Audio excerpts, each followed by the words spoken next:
Thank you, Lynn. Thank you, Hamida. Thank you all for being here tonight. I am really excited to have my work in such a beautiful museum in one of my favorite cities in Colorado. And it's especially meaningful for me today because Hamida was actually one of the very first people I met in the photo world when I switched to photography as a career 20 years ago. So she's really seen my work evolve over the last 2 decades. And I thought that might make a good theme to talk about in this talk tonight, the evolution of work and how artists often can take a pretty winding path as they try to find their voice, as they try to figure out what they want to talk about through their art. And so I thought I would kind of go through how my work has evolved up till today into the work that's in the gallery here. And I think my work has taken a more winding path than most, and I'll talk a little bit about why I think that is. But to begin with, I figured I'd put this this picture up, even though it's a very old picture. This is from the 1980s, and it was something I took back in Santa Fe when I was just doing photography for myself as a hobby. And I wanted to start here because it was interesting to me to see how, even though this was decades ago and before I did this as a career, that it still kind of encompasses 3 of the things that are really important to me in my work. And that's a focus on atmospheric light and color, especially high desert light, a focus on big fields of color, and a focus on abstraction that's rooted in reality. So I thought I'd just leave this up here for a minute while I give you some really quick background about how I got into photography and how my work started. So I'm primarily self-taught. I've been taking pictures since I was 15. My dad gave me a real camera when I was 15. He was a photographer and an artist and an art director in New York City when I was growing up. So I've really been surrounded by painting and photography and graphic design all my life. But I didn't really get excited about photography until I got to college and I took my one and only fine art photography course. And then I just fell in love with photography. And I also at the same time took my one and only art course, which was Art History 101. And that's where I fell in love with the modernist painters of the 50s and 60s. And they continue to have a real influence on the aesthetic of my work. But when I was in college, I had a declared major of journalism. I was going to be a travel writer. So I decided, all right, I'll stick with this. And I'll just do photography on my own. So when I graduated, I ended up going into corporate communications and public relations for 10 years, which I did not like. And then after 10 years, I switched to freelance writing, and I wrote about environmental and conservation issues, which are still very important to me.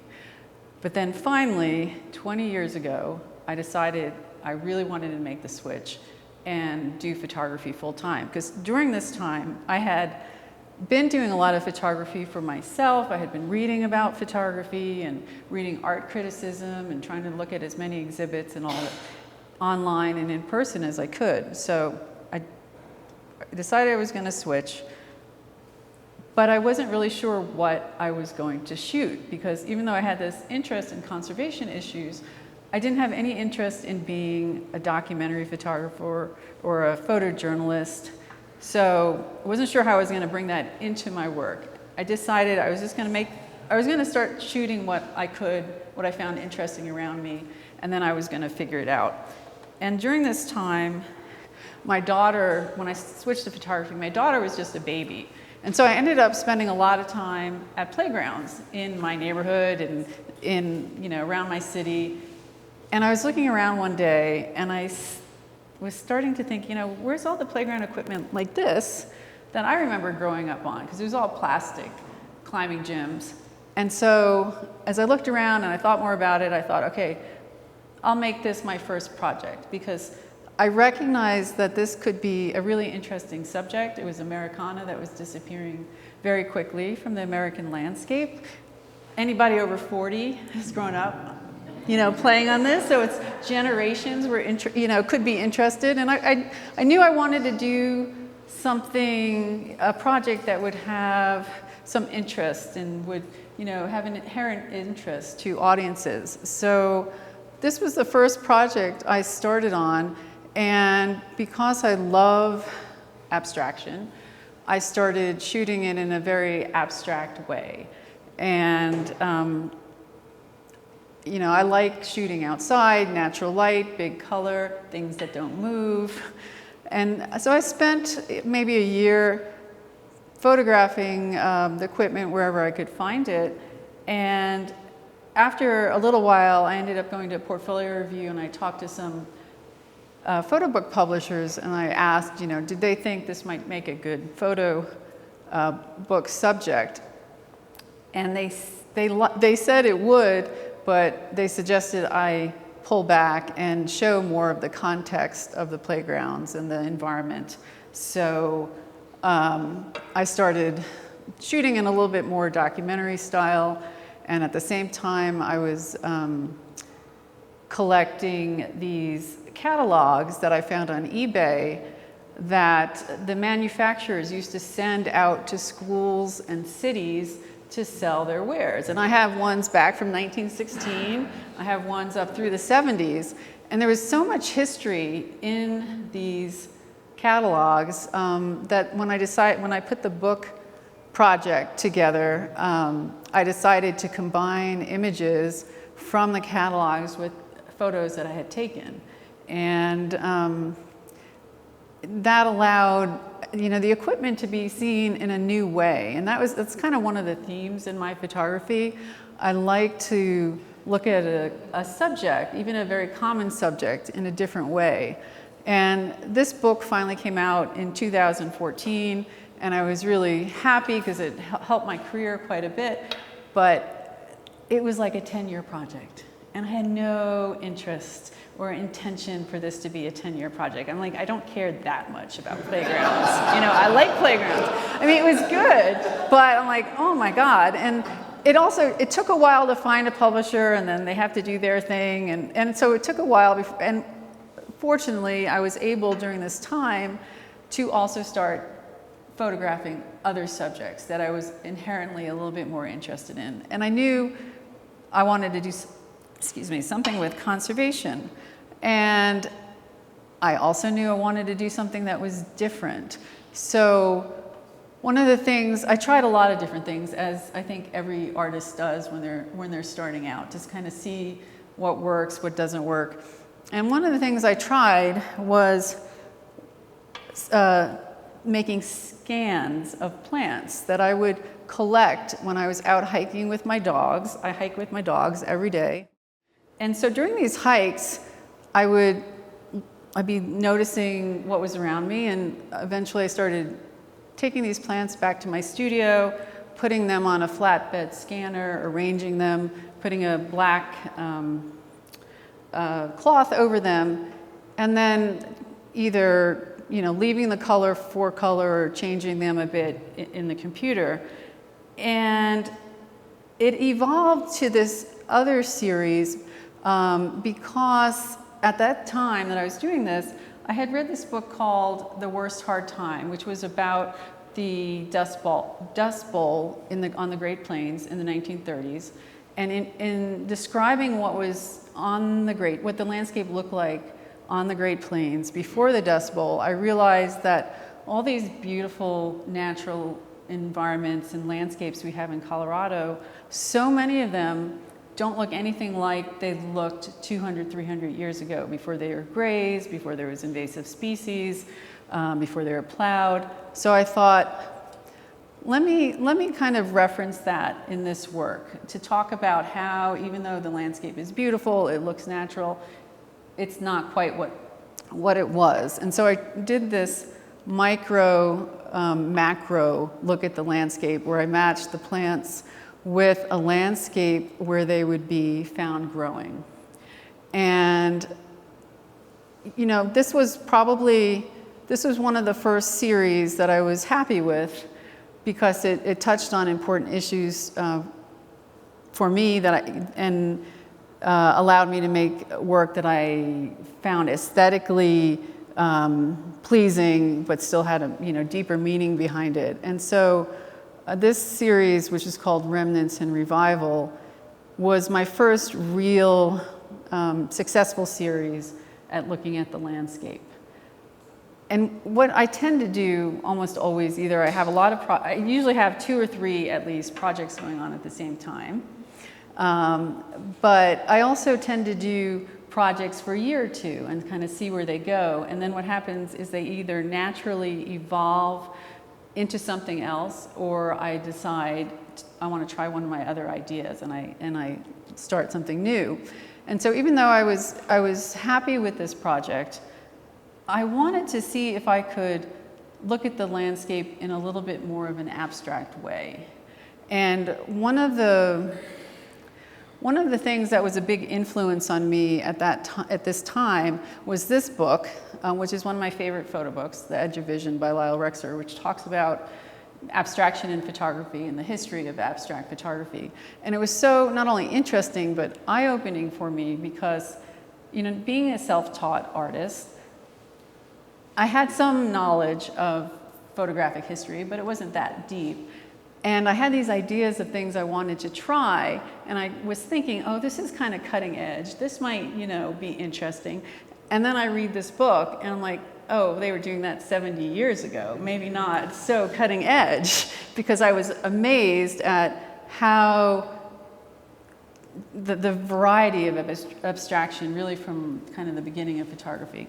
So I knew going into my next work that I wanted to find a different way of looking at the landscape. And I tried a lot of different things. I tried, I just go out and shoot things that appealed to me. And, the color of the landscape and the light really appealed to me, but I didn't want to look at a literal tree or a very specific plant. So I tried ways of abstracting the landscape. And these were aesthetically pleasing. I liked these, but I also knew that they weren't really different enough or interesting enough. If this is going to be my career, I needed to do something a little bit different, because lots of people have done images where something's blurred through motion of the camera.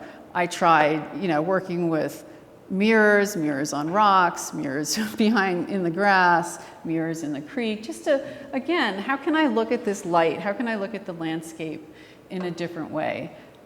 And I even, did some rudimentary Photoshop, and this is just like what I call a rough sketch this is a view from my deck, and I love standing on my deck and looking at the light and looking at the mountains, and I would take these pictures from the same place in different seasons, different times of day, just to see how the light affected the landscape and all of that.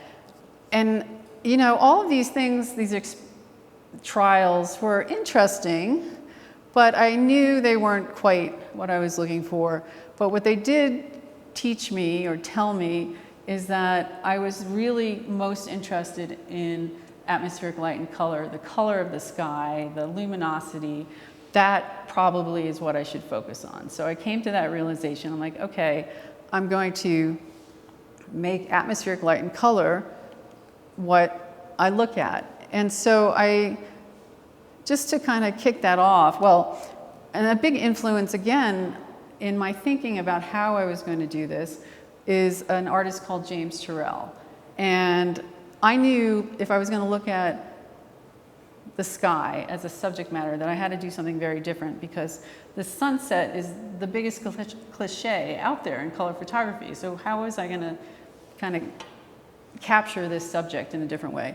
And James Turrell is one of my favorite artists. He's one of the most important living American artists today.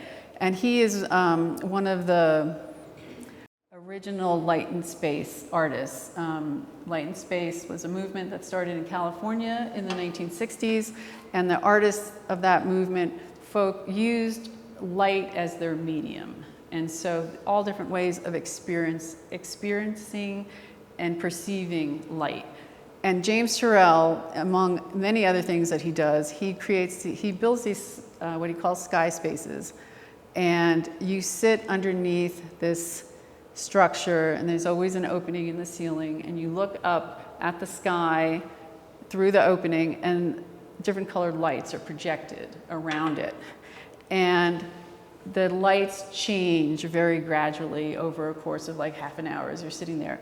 And it completely messes with your brain as far as optical illusions. It's really hard to figure out what color you're looking at sometimes, or to sense the change in color, or to realize, or to just perceive the real color and not what your brain is trying to do to figure out what it's looking at. And so Turrell is just like a master of putting atmospheric light and color in a different context. So I thought a lot about him as I started exploring this subject matter. And I just started very simply by taking pictures of the sky and focusing in on kind of details and putting together these diptychs, which allowed, I hope, the viewer to just see the color in a different way, to see the texture of the clouds, to notice, to experience the subject a little bit differently. And this was just a little series I started, it was kind of moving me along in the right direction, but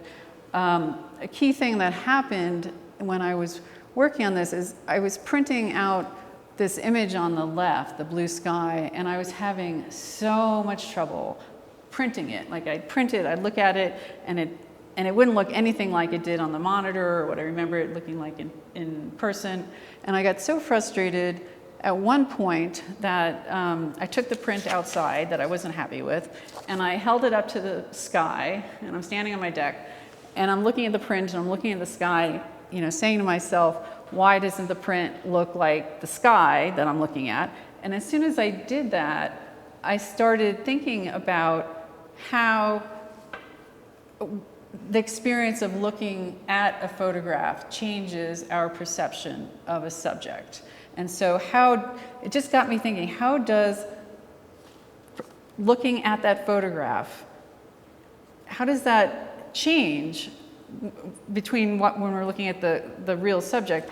And as I held the paper up and I saw how my perception of the color changed as either it was in shadow or a little in direct light, it got me thinking about context of color, color theory. And so right away I thought, I'm going to kind of play around with this. And I took that piece of paper and I just held it up and I took a picture so that I could see the paper on the bottom and the real sky above it. And I realized that after doing this a couple times, if I actually cut the paper and folded it a little bit and played around with light and shadow, I could get images like this. And right away when I started getting images like this, I knew that's what I wanted to kind of follow up with, because this allowed me to put the sky in a very different context, the color of the sky in a very different context. It allowed me to kind of play around with your perception of space and geometry. It allowed me to look at the photograph. It allowed me to look at the materiality of the photograph. And the materiality means, not only the image that's printed on that piece of paper, but actually the paper itself, the texture, the edge of the back of the paper, the margin, the edge. And it also allowed me to create these images that aesthetically had a real dialogue with the modernist painters that I love so much. And so it appealed to me on a couple of different levels. And one of the things I really liked about it as well was that it looked complex. Like if you didn't know how this was created, and people would, if they saw them on the wall, I had people drag me across the gallery and say, you have to tell me how this is a piece of paper, because I think it's architecture, or I think it's Photoshop. And so it's a super simple process that is able to show us what traditional photography can still do without expensive studio setup, without expensive equipment, assistants. It's just prints, it's just a piece of paper. And so that was, and then, it makes you really think about what you're looking at, like which is the real sky, which is the print, which is the shadow, what's the back of the paper. So it draws you in and lets you think about some of these different things that you don't necessarily expect when you're looking at photography. And I feel like I channel some of my favorite painters when I'm creating this. Like I call this my George O'Keeffe, and then I have a James Turrell and a Barnett Newman and a Rothko. So, and it's this optical illusion. And so I did this series called Paper Skies for about a year and a half. And one of the things that I started thinking about as I was making this series, this is the one I called James Turrell.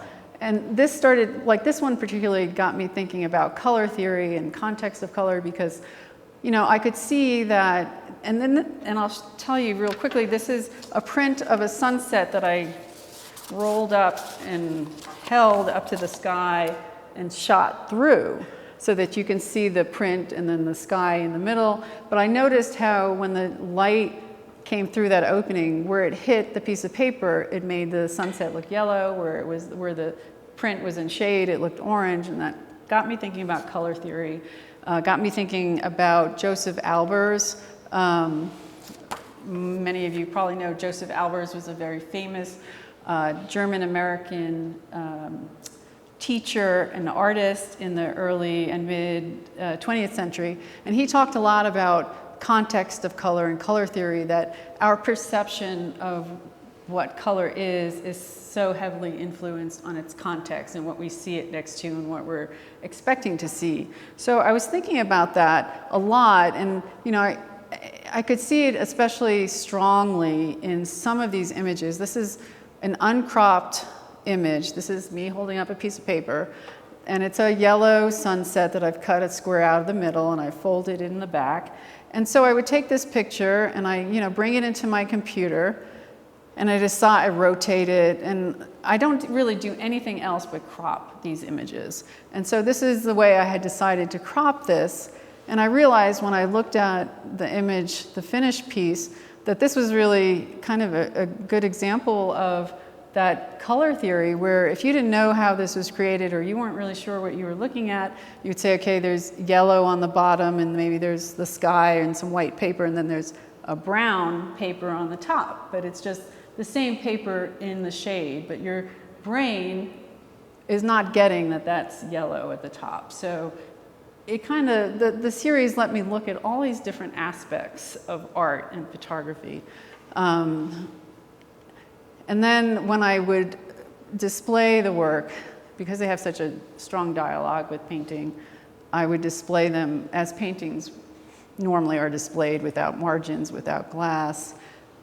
And so I did this series for about a year and a half, and this is one of the last pieces I did of the series, and I liked it a lot, this one, even though you don't even see anything of the print that's on that piece of paper. You just see the edge of the paper and the shadow. And as I was looking at this, I was thinking about, well, what if I could get rid of that, those details, like the edge of the paper or the texture, and just have the viewer be able to concentrate on the quality of light and color. And I realized I could do that very simply by basically using the exact same prints that I had been using. But when I took a picture of them and I held them up and took a picture, instead of holding that piece of paper still, I moved them very quickly. And I changed the shutter speed so it was a little slower. And just by doing that, I was able to start with the next series called Moving Pictures, where, again, looking at atmospheric light and color, but also looking at how the camera is able to see things we're not able to see, and how the camera can even mix the colors in the sky, like the red of the paper and the blue of the sky become purple as the camera catches those instances. while the shutter is open. And I liked, again, that this was a way of me experimenting with not only like what a photograph can be. A photograph can be, you know, something we have on the wall, but what can a photograph do? Like, what can you do with a photograph? You can create something else with it. And again, I like that it looks really photoshopped, because people go, well, how can you get square clouds, you know, if you're not photoshopping this? And I'm like, no, really, it's not. And I tend to bring this piece of paper on the left with me a lot when I'm at portfolio reviews. I'm like, no, it's this piece of paper. And all I'm doing is moving it, but the camera is able to see something that we can't with our naked eye. And so, I liked being able to show what traditional photography can do. I like this so much that I'm going to go back and make a few more, again, just to play up that optical illusions, that's showing you something you don't expect, where I can, if I line it up just right and I move the paper just right, I can get, and the shutter speed is just right, I can get the image of the cloud coming through the paper. And you can even see the cloud above the edge of the paper as well. So, and again, I present them fairly large and like paintings. And then it evolved, because we're talking about like, how do I go from one series to another? And if you look at all my work, it's very different. But then if you see how they've kind of led into each other, it sort of makes sense. When I was making the paper skies pictures and the moving pictures, I took so many photographs. And people who are photographers know how many photographs we take of the same subject to get one that we really like. Like, I'm going to take 40 pictures maybe of this one piece of paper, but I'm moving it because I want the shadow to fall just right, or I'm not sure how it's going to look. And so as I was making those series, the memory on my computer kept filling up, and I kept having to add memory. And at one point I'm like, I got to delete all these pictures that I'm not using, because I can't keep adding memory. But as soon as I started doing that, I stopped, because I realized, not only were some of these images nice, even though they were interesting, even though they weren't the ones I chose to put on the wall, they also talked about the practice of being a photographer and the practice of photography, where not only do we shoot so many photos, but the editing process is just as important in many cases as the shooting process. Like, we have to decide which is the one that we want to show the world. And so I thought, well, maybe I can do something with all these outtakes to kind of reference that practice.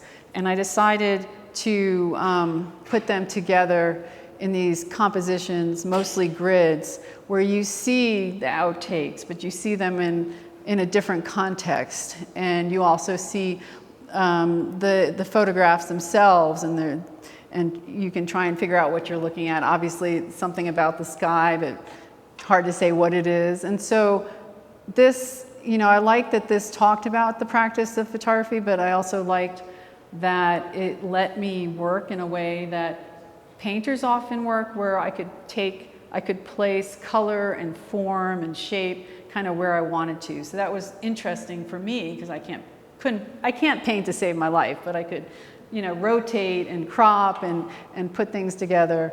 And this series is called Modalities, and each of these pieces they're separate, different pictures, and I've just taken pieces of them and put them together. And again, put them pretty large. So that's a series that's mostly finished, although once in a while I'll make a new piece. And I came to the end of that series, and I thought, I do kind of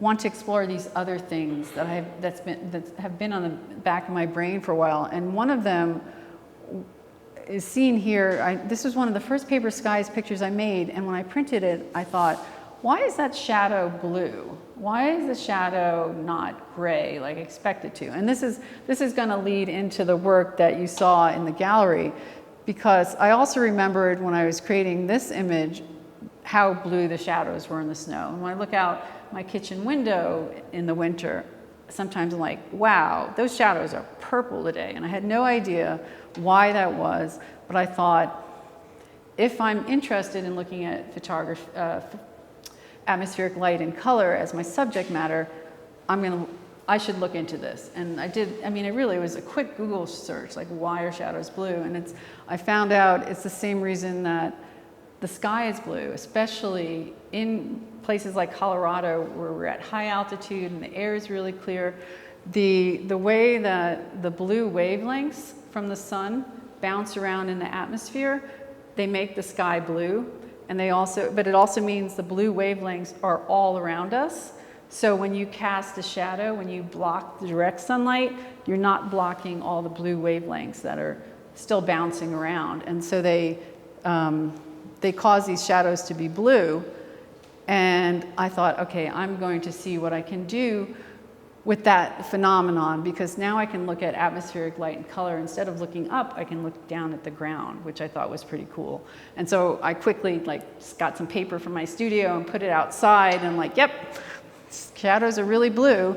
And I started to kind of explore this. I started just arranging these paper templates of paper that I had in my studio, and I noticed how the angle of the paper affected the density of the shadow, the color of the shadow, the hue, and I thought that was super interesting. And so I started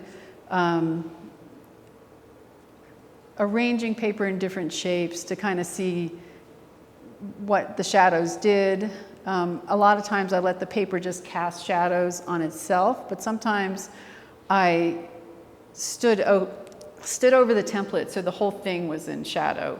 And then I would get some really interesting hues, again, just based on the angle of how I put the paper down. And one of the templates that I used was this very simple two-piece template where I have one big piece of white paper on the ground and then this long piece of white paper that I kind of accordion folded on the bottom, and I bent the top over, cut a square in the top. And as I was standing over this piece of paper, these two pieces of paper, and taking pictures, there was this wind, a very light wind. It was kind of annoying me because it kept moving the template, and I was trying to line up the shadows just right. And so when I finished taking pictures and I went inside and looked at all the images I had, thinking I'm just going to pick the best one that I'll print and frame, I realized it was actually the combination, the collection of photos together that I found the most interesting, because it showed the flap. You could see the flap moving up and down, the shadow changing, and so it showed the interaction of the paper with the environment. It showed this, kind of implied this passing of time and this sense of movement.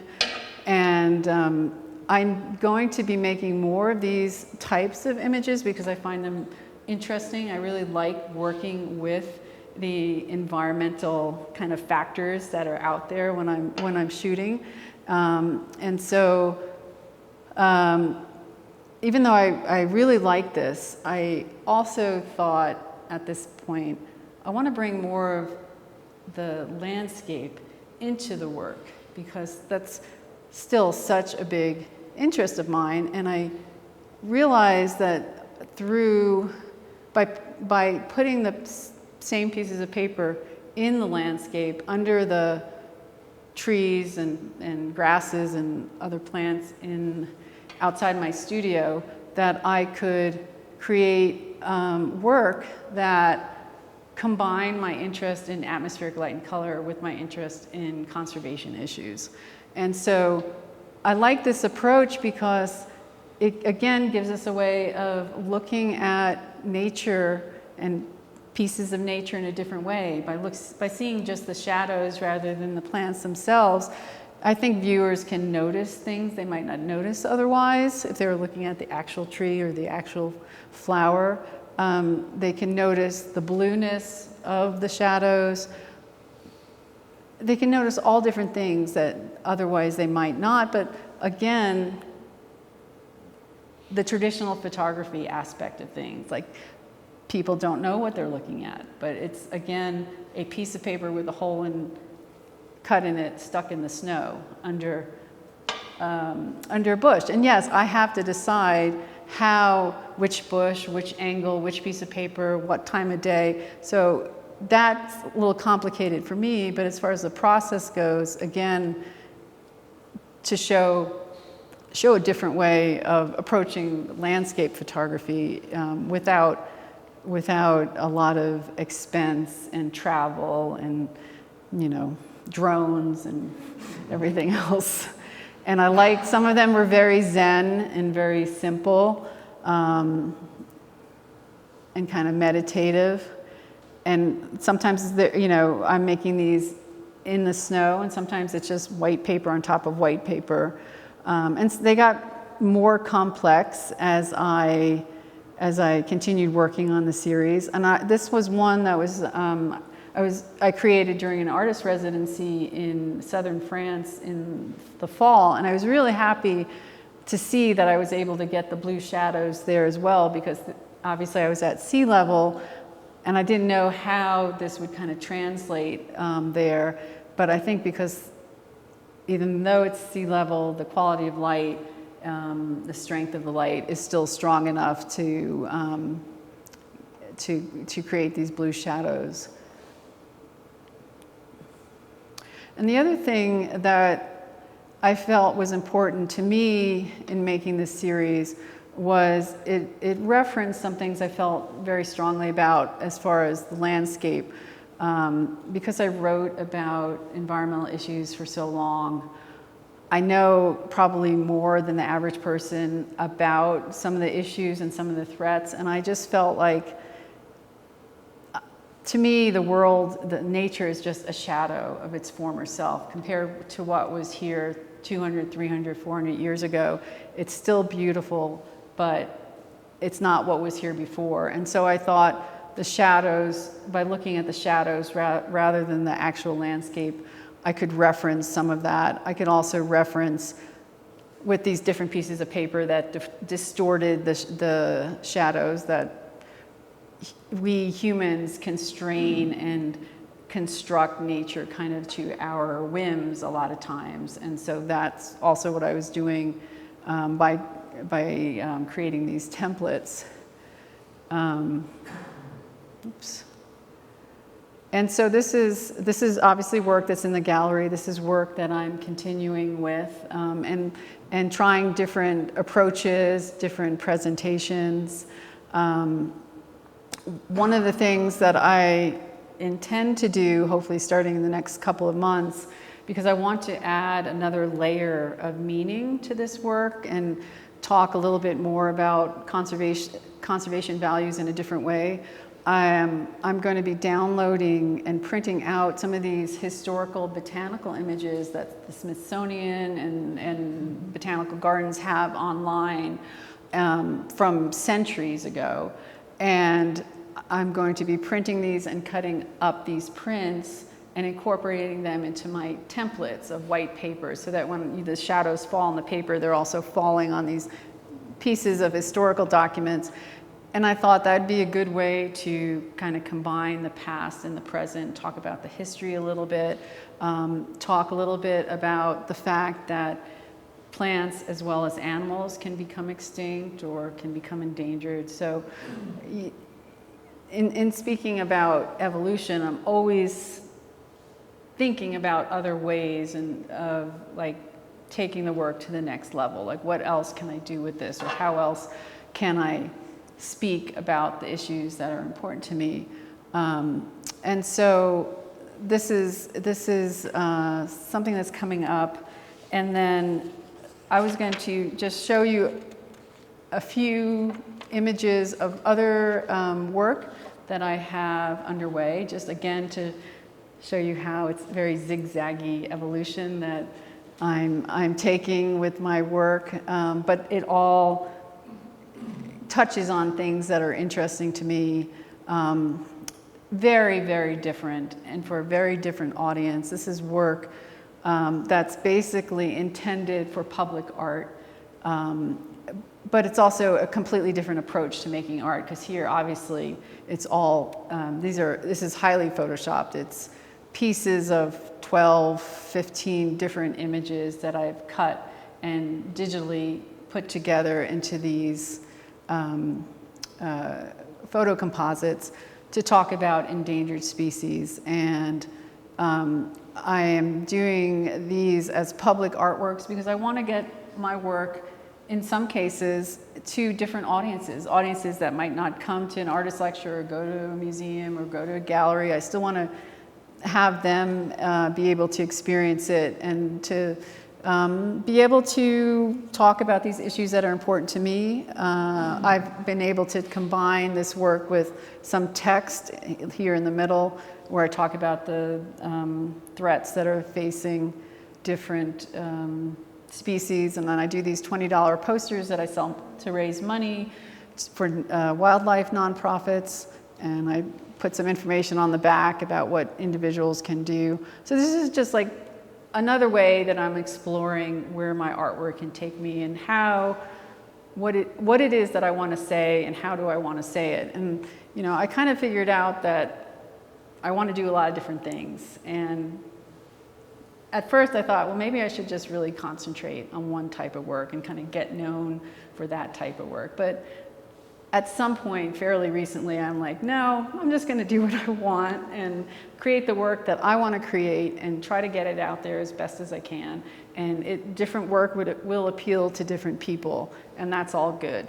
And then the last thing that I'll show you is just some work that I'm experimenting with because I've been so inspired just in the last few months. This is a brand new James Turrell Sky Space that just opened in Green Mountain Falls a few months ago, 15 minutes from my house, which means I can go there every day if I want to, in all different seasons and all different times a day.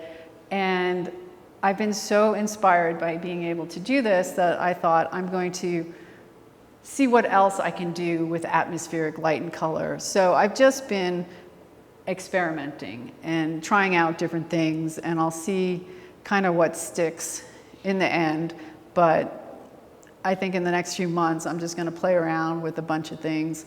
And then some of this work, hopefully, will end up in a solo show that I'm going to have at Michael Warren Contemporary Gallery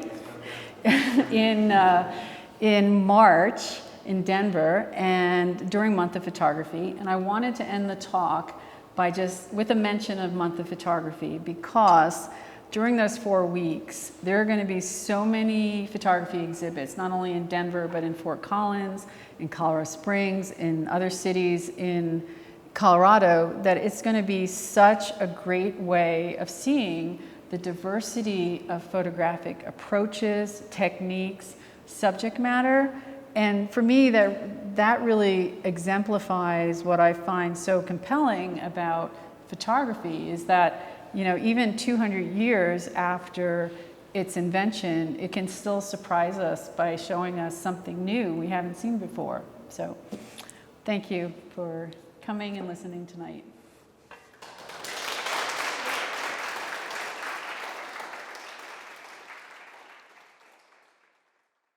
Katie. So I'm so excited to see that you're bringing some of the performative aspect of your work into your work, like the wind piece. Mm-hmm. I freaking love that piece. Thank you. I was wondering if you had kind of your dream opportunity to combine this work into a public art sort of space where people could actually interact with the work. What would you do? Well, I've been thinking about that. Mostly my biggest problem is like getting myself to focus, because I'm like, ooh, I could do this. I could do this. No, it's like, finish this series. So yes, I was thinking of that, especially with the Sky Space up in Green Mountain Falls. They have a lot of art. They put a lot of art around the town. And I was thinking, how can I bring kind of something that's interactive, that allows people to play around with color in the sky. And so I have an idea.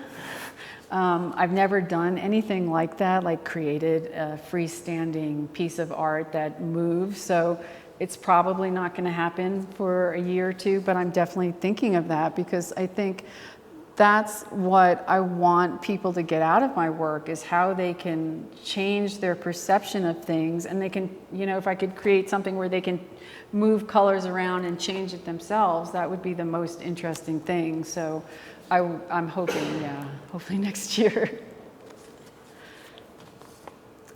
Anybody else?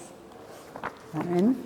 So with your absolute, immersion into the environment, nature, where you live, gorgeous, and when you go out into that world, has your ability to abstract things in your art changed the way you interact with nature or see nature?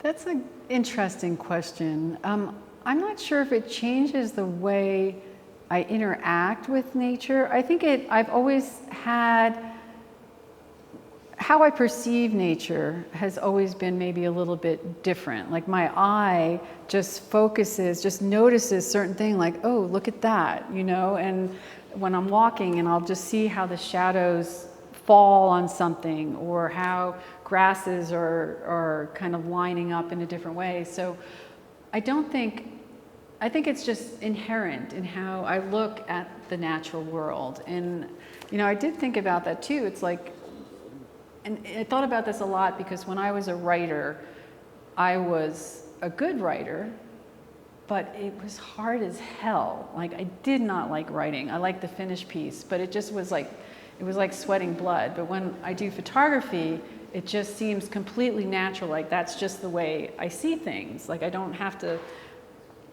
look for it or force it. It just seems very much more natural to how my brain works and how I am visually oriented. So I just think, yeah, that's the way I look at nature. You're bringing your perspective to us in a sense. Yeah. Yes. Yeah. Yeah. I just think it's interesting the complexity and the simplicity that you have in your work, and it's very unique. But you also reference so many different things. It's like this is like this is like no, Yeah. but it's still very much your own. But one thing that I kept popping into my head was like those old like radiograms where you used to put a shadow onto the chemical process and have an image of it. Mm-hmm. And I think in yours this makes me think of like some bit of like a radiogram without all the chemicals. Yeah, and that's very, I think that's spot on, because if I didn't hate being in the darkroom, I would probably be doing photograms and things like that, because it's really easy to create abstract imagery, and you get some really crazy, beautiful results. But I remember being in the darkroom a lot during that one photo class that I took, and I hate being in the darkroom. And I hate being around chemicals, and I want to be outside all the time. And literally, I am looking at nature almost as, I can't say 24/7 because when it's dark I'm not looking at it, but I'm either outside on my deck creating work, or sitting there with my laptop looking at the mountains in the sky, or I'm sitting at my kitchen table, which is also next to a big window. So I'm looking at, or I'm walking with my dogs, which I do a lot on the trails in Manitou. I'm just looking at nature all the time because I want to be surrounded by natural light all the time. So if that was not the case, I would be maybe trying some interesting things in the darkroom. But there's definitely that relationship of like lining things up and creating things that you can then photograph or capture on photosensitive paper. So, yes. Hello, thank you so much for your talk. It really surprises me to see how you created a dialogue with a simple material that is paper, one of your own photographs. And I was thinking about how you were able to make art perform in the photographs. Like, art is perform, like that Yes. is performing in the Yeah. class through the media. So, and I also love, because I studied the avant-garde in Latin America and in Mexico, how the avant-garde is so present in your work. So I was looking at some images and I was thinking, oh, this looks like suprematism, like, yeah, with all the shades of the blue and the black color, so I really love that. And when you were talking about that, is this Photoshop?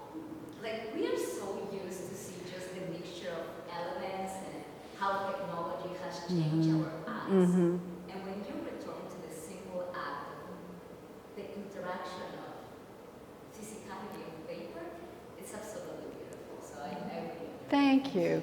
And you're touching on something that's good and bad for me, because on one hand, when I have exhibits up or I'm trying to show work online to someone, or I send someone an email, they have no idea what they're looking at most of the time, and they just automatically assume it's Photoshop. And so I love doing artist talks or portfolio reviews or exhibit openings where you can actually tell people, if they're interested, what they're looking at.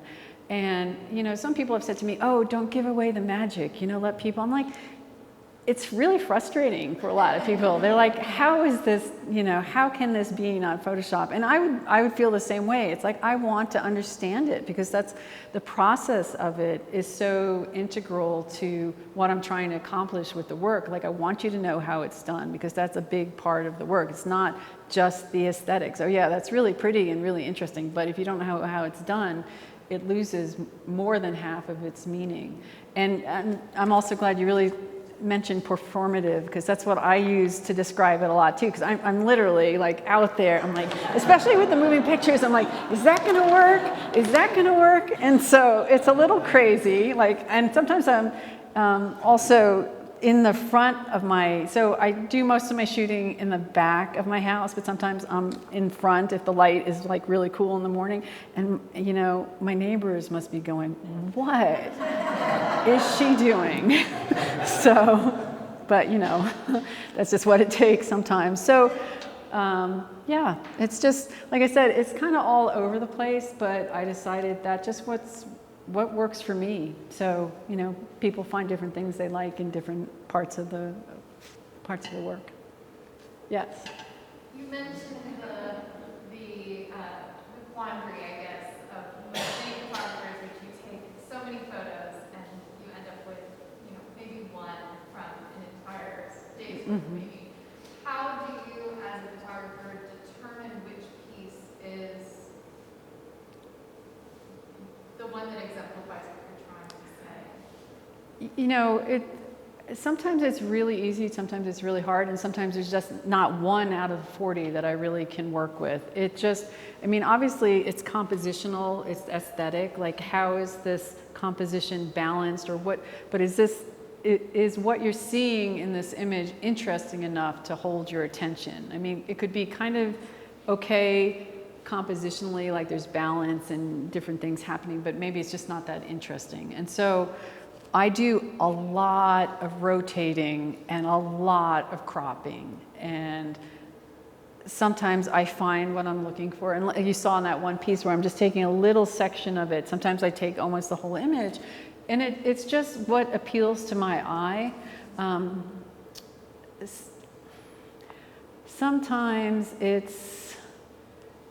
I'm trying to think like what, I also feel like I channel some of these painters that I love so much. I'm like, oh, this, if I crop it like this, it's just appealing to me, because it reminds me of George O'Keeffe or